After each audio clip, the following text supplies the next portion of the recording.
Je vous propose de revenir sur cet accord conclu entre Rome et Tirana, cet accord migratoire dont pourrait s'inspirer l'Union européenne, et l'emploi du conditionnel est ici important tant la question divise. L'idée est en fait d'externaliser la demande d'asile des migrants. L'Italie l'a mise en œuvre cette fin de semaine, soutenue par Giorgia Meloni. Mais hier, coup de théâtre, un tribunal italien a invalidé la rétention des premiers demandeurs d'asile. Expliquez-nous, Valérie Dupont, vous qui êtes sur place à Rome, que s'est-il donc passé ces dernières heures ?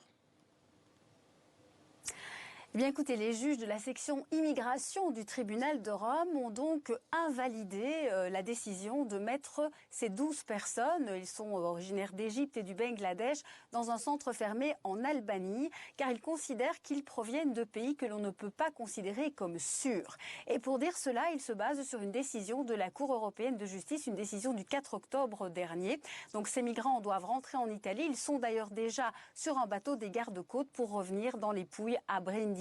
Alors évidemment, avec cette décision, c'est toute la structure du plan migratoire de Giorgia Meloni qui s'effondre, parce qu'il y a peu de chances que les migrants qui arrivent justement dans le sud de l'Italie soient considérés comme des migrants venant de pays sûrs. Car je vous rappelle que l'accord passé entre les deux pays, entre Tirana et Rome, prévoit que seuls des hommes majeurs non vulnérables provenant de pays sûrs, c'est-à-dire qui peuvent être rapatriés vers leur pays, sont placés dans ces centres fermés. Alors Giorgia Meloni le prend très mal. Elle considère que la justice romaine est politisée, qu'elle est de mèche avec la gauche et qu'elle a des préjugés contre son gouvernement. Elle estime d'ailleurs que lundi, elle va réunir le gouvernement pour tenter de trouver une solution à cette décision judiciaire. Mais clairement, ce qui devait être l'exemple en Europe se transforme peu à peu en cauchemar judiciaire, politico-judiciaire, j'ai envie de dire, pour Giorgia Meloni. Merci beaucoup Valérie Dupont de nous avoir expliqué cette affaire aussi clairement.